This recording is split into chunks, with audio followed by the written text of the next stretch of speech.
Well, the summer travel season is underway, but did you know that what you have on your phone is just as important as what you have in your suitcase, at least when it comes to Border Patrol?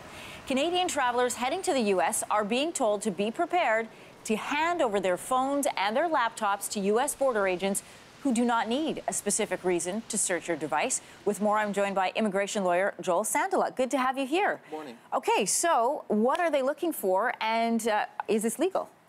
It is legal. Border officers have a broad discretion over what they can seize and what they can search for from somebody who's seeking to gain admission to the United States.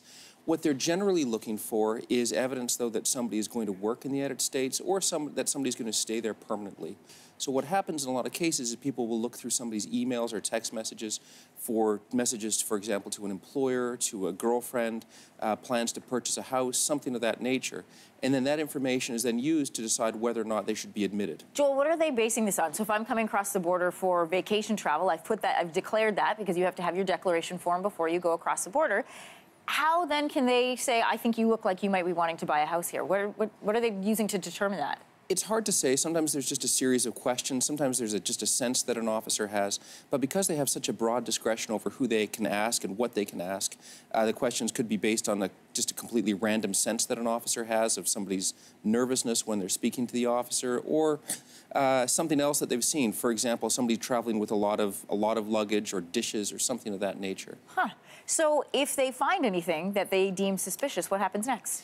Well, what can happen is you can be given an opportunity to withdraw your application for admission to the U.S. and essentially turn around. Or what can happen is you can be denied admission and you can be subject to a ban, sometimes for years and sometimes a lifetime ban. So if they ask me at the border to hand over my phone, I have to give them all my passwords, sit as they go through all of my photos and emails? Well, you can decline to hand them over your phone, but then what will happen, the result of that is that you'll be turned around. So Canadians traveling to the U.S. in 2017, there was millions of us, tens of millions of us, 30,000 phones. This has happened to at least 30,000 people. Will those 30,000 people not be able to travel to the U.S. again? Not necessarily. I mean, if somebody looks at your phone and there's really nothing on it, there's nothing incriminating on it, or nothing that would give an officer any kind of concern, there wouldn't be any issue at all. The other thing you've got to remember is that 30,000 phones out of the millions of travelers entering the United States, and these 30,000 phones are not just Canadians' phones, they're every port of entry to the United States. It's a very, very small number of actual devices. The thing that's interesting about it is that the number has been increasing year over year. So in 2017, it was in excess of 30,000.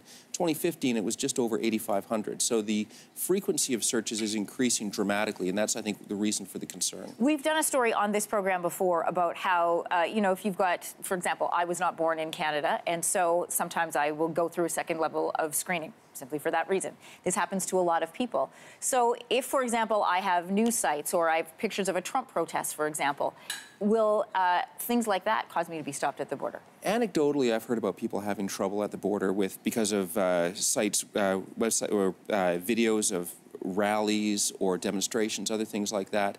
Odds are it probably won't cause you a great deal of difficulty, but there are some things that a lot of Canadians will have that may cause them difficulty. Such as? Well, there's a lot of apps that are related to marijuana. So, for example, where to purchase it, where to, different information on different strains, things like this.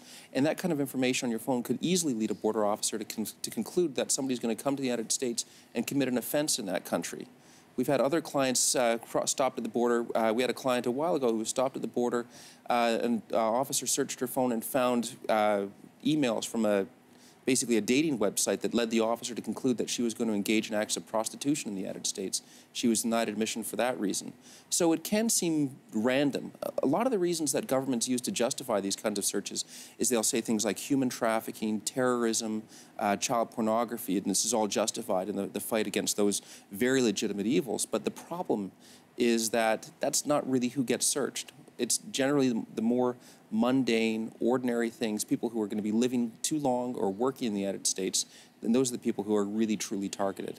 This is good information to know as we head across the border for our summer travel plans. Thank you so much, Joel, for being here. It's my pleasure. Thank you.